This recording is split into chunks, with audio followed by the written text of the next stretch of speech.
مين هو فهيم؟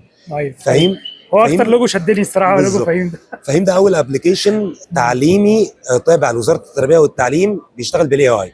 طب حلو. يعني ايه بيشتغل بالاي اي؟ اولا الداتابيس بتاعته هي النولج من المناهج المصريه كلها، باورد باي بوزاره التربيه والتعليم.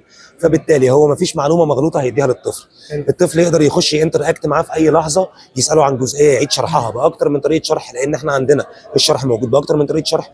يقدر يساله على اي معادله او اي سؤال يقدر يجاوبه في حدود المنهج. بالتالي حلو. هو ما بيجيبش اي معلومه من على الانترنت، يعني حاجه زي شات جي بي تي بس معلوماته محدوده بالمنهج.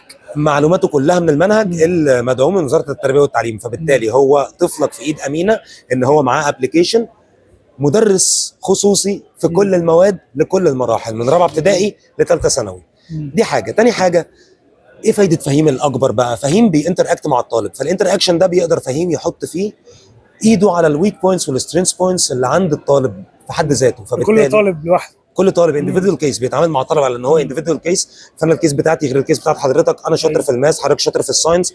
فبالتالي الامتحان اللي هيديهولي في الماس غير اللي هيديه لحضرتك في الساينس، غير اللي هيديهولي في العربي، غير اللي هيديه لغيري في الانجليش، أيوة. وهكذا. في نفس الوقت هو نفس يعني جوه الماده نفسها بيقدر يشوف انت الماده دي ايه اللي مسقطه فيها وايه اللي قوي فيه فيها.